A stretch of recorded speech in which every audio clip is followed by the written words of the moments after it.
tumayo at magsalita sa inyong harapan. Pero noon pa man, alam kong walang madali kapag ikaw ay Marcos. Nanginginig ako at ang aking boses, hindi dahil ako'y natatakot sa inyo, kundi dahil nalulungkot po ako. Ipagpaumanhin ninyo kung sa gitna ng pagsasalita ko, ako'y hihinto, hihinga dahil sa bigat ng aking kalooban. Pero hindi yan ang dapat kong ihingi ng paumanhin. Hindi yan ang kasalanan ko sa bayan na dapat ihingi ko ng tawad. Narito po ako dahil sa tawag ng Iglesia ni Cristo para sa transparency, accountability at hustisya. At dahil sa tawag ng sarili kong konsensya, bilang senador, bilang kapatid, bilang Pilipino. Bata pa lamang kami ni Bongbong. Alam na ng buong pamilya ang problema sa kanya.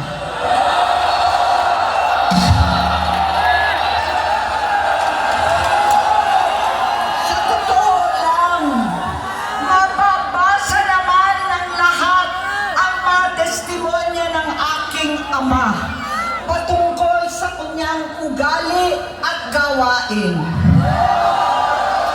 Noon, dahil may tatay pa kami, hindi ko pa siya responsibilidad. Noong tumatanda, ay mas naging nakakabahala. Batid ko na nagka-drug siya.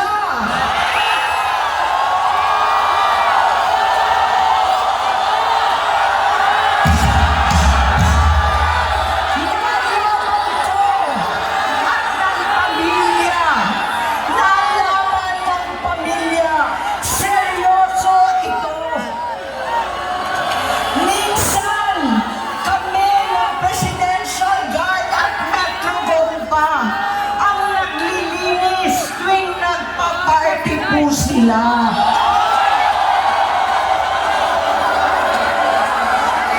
Buhay kaming magkakapatid sa ibang bansa. Kami-kami lang. Kinumbinsi ko pa si Bongbong. Pakasalan mo na si Lisa. Naisip ko noon, kapag nag-asawa siya, malalagay na sa tahimik at magkakaroon ng direksyon. Ang laki ng pagkakamali ko. Mas lumala ang kanyang pagkalulong sa droga.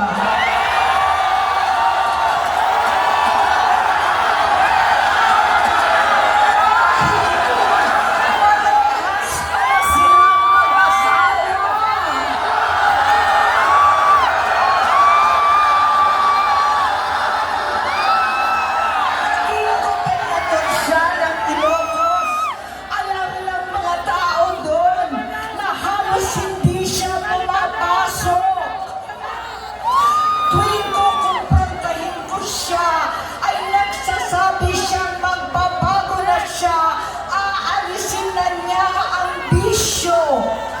Hanggang sa may nagsumbong na naman sa akin na sa paggising pa lang sa umaga, kasabay ng almusal, marijuana pala.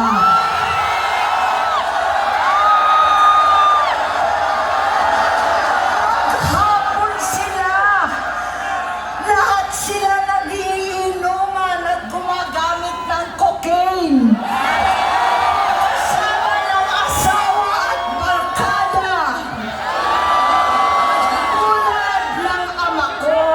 Tinastigo ko ang mga barkada niya. Ang nasirang si Bongbong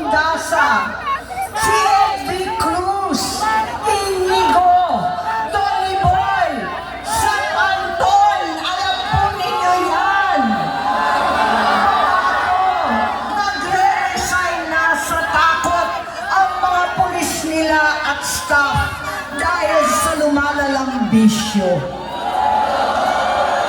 Inayos ko sila dahil gusto niyang ituwid ang buhay niya. Gusto niyang mag-vice-presidente. Hindi siya pinalad at lalong nagkaroon ng oras para sa bisyo. Simula noon, naging malabo sa amin ang lahat. Kaysa mag-away, bigla na lamang lumayo ang loob namin sa isa't isa. Noong 2016, kasabay ng kampanya ni dating Pangulong Duterte laban sa droga, lumabas ang pangalan ni Bongbong sa listahan. Nakasama siya sa listahan ng mga celebrities, mga artista, Maricel Soriano at iba pa. Masinsinan kong kinausap si Pangulong Rodi. Halos manikluhod ako. Sinabi kong ayon sa kapulisan, dapat usigin ang mga pusher at saka na lamang sagipin ang mga user. Naligtas si Bongbong. Labis ang takot ko at pag-aalala. Kinausap ko siya at nagsabi siyang talagang siya ay nagbabago na. Muli at lagi, hindi ako nawalan ng pag-asa. Ako'y naniwala ulit. Mula noon, ang natatanggap ko na lang na balita tungkol sa kapatid ko ay regular na pagpapadoktor. Kaya kumalma naman ako. Inisip ko, totoo, dahil na-opera na ang tuhod niya sa gout. Siguro, totoo na ito. Hanggang nito, nalaman ko na tuloy ang paggamit niya sa mga party na garapalan naghakain ng droga. Pinagmamalaki pa ng mag-asawang kayang-kaya nila ang microdosing ng cocaine. Hati-hatiin daw para 4 na beses sa isang araw. Hindi mabibisto. Ang pagpapadoktor, pinalabas nila ang pag-stem cell. Nagpapalit daw ng dugo, nagpapa-blood transfusion. Kayang-kaya raw. Hindi ko maintindihan ang pinagsasabi. Noong 2021, kahit papano, nagkikita kami at nagkakausap. Sumamba siya sa akin, talagang hinintunan niya. Naniwala ako kasi sabi niya gusto niyang tumakbo. Ang sabi ko, tutulong ako sa abot ng aking makakaya. Ipinakilala ko si Bongbong kay Inday. Naging magkatandem sila. Pagkatapos noon ay biglang hindi na niya ako ulit kilala. Kahit si Inday, nagtataka. Bigla ko na itsapwera. Kahit ganon, nangampanya pa ako para sa kanya.